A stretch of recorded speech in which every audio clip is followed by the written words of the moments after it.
नाम वरुण कुमार है और मेरा जन्म मुंबई के पास एक बोईसर नाम का गांव है, वहाँ पे मेरा जन्म हुआ और मैं वहीं पे पला बढ़ा।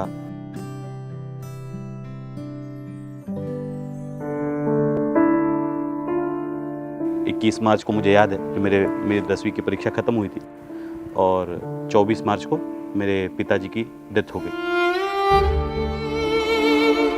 पिताजी के जाने के बाद जो हमारी एक साइकिल रिपेयर की दुकान थी, वो दुकान कौन चलाएगा उस पर एक काफ़ी बड़ा प्रश्न चिन्ह था। तो मैंने एक डिसीजन ऐसा ले लिया था मनी मन में कि अब पढ़ाई छोड़ देंगे, अब दुकान पे हम बैठना शुरू कर देंगे।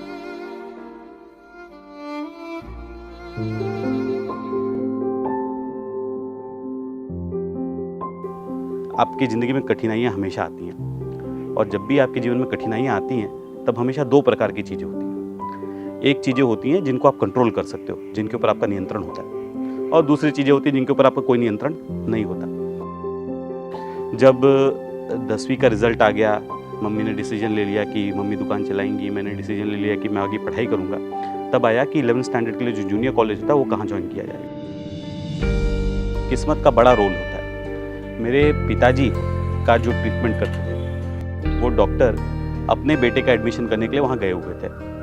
ऐसे तो उनका रास्ता अलग है, लेकिन पता नहीं किसी कारण से वो जो है मेरे दुकान के सामने से अपने घर जाने को निकले और अंकल ने पूछा कि कैसा हुआ वरुण, क्या चल रहा है। तो मैंने बताया अंकल ऐसा ऐसा रिज़ल्ट आया है, फॉर्म भरा हुआ है लेकिन अभी पैसे नहीं है। तो तुरंत अंकल ने अपनी जेब से निकाल के मुझे 10,000 रुपये दिए और बोला कि जा एडमिशन करा के।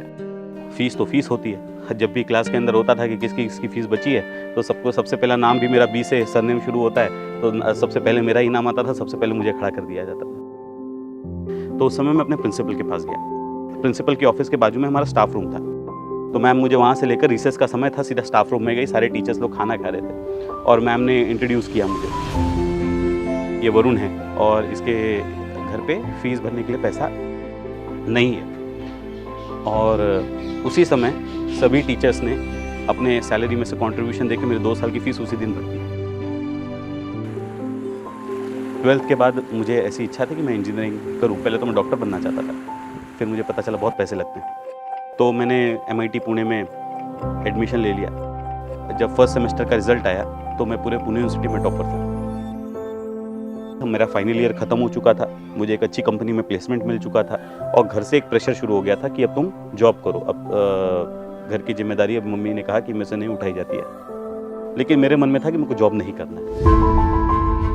जो एक सोसाइटी का डेब्ट है मेरे ऊपर, क्योंकि अगर मेरे कॉलेज ने मुझे स्कॉलरशिप नहीं दी होती, अगर मेरे दोस्तों ने मुझे फीस में मदद नहीं की होती, अगर धर्माधिकारी सर ने मुझे फ्री में पढ़ाने की जिम्मेदारी नहीं ली होती, अगर ये सारी चीज़ें नहीं हुई होती तो शायद आज मैं यहाँ नहीं होता। कोई ऐसा व्यक्ति नहीं है जिसने फेलियर नहीं देखा है। मैंने एकेडमिक फेलियर्स नहीं देखे हैं, लेकिन मैंने फेलियर्स नहीं देखे ऐसा नहीं।